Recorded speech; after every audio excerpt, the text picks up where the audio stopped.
Drought and heat take a toll on our trees.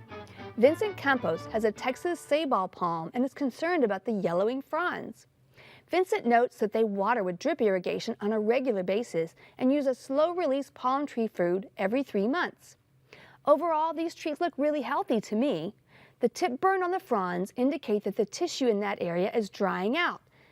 This is often caused by heat drought stress and can be exacerbated by fertilizers, which are salts. To mitigate this issue, I'd recommend adjusting to a deeper irrigation rather than relying solely on drip, and cutting back on the fertilizer in the summer. Deeper irrigation less often allows water to move deeper into the soil profile than drip may provide, which keeps the plant's access to water more uniform. Speaking of water, a viewer asks, does watering during the day burn plant leaves? Well, that depends on where you're watering. If irrigating the soil as you should, then no, watering during the day would not burn the leaves.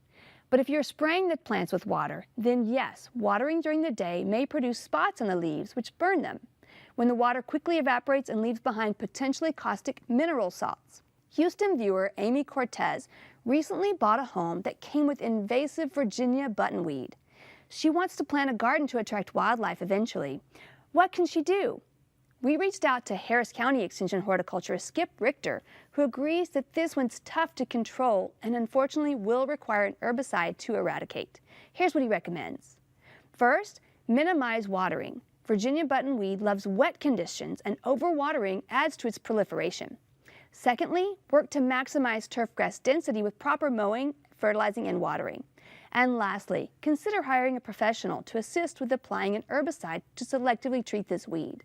Because it has underground stems, it creeps prolifically, so you can't simply pull it up without leaving some behind to resprout. And even one herbicide treatment won't do the trick on this pernicious weed. Multiple applications will be necessary and mistakes costly, potentially damaging the turf and other nearby plants. Across Texas, viewers are planting for wildlife. Houston gardener Shelly McDaniels got a lot going on, from carpenter bees on her summertime celosia and duranta flowers to all kinds of butterflies enjoying repeat blooming coneflowers.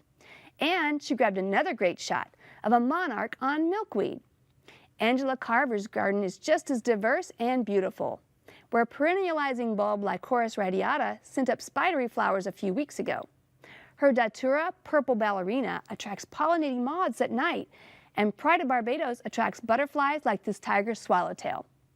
Agnes ficus also attracts butterflies to her garden, including swallowtail, and caught a tiny hummingbird taking a quick break. In eastern Travis County, Deanne Smith Kaler documented the birth of mockingbirds from eggs to nestlings.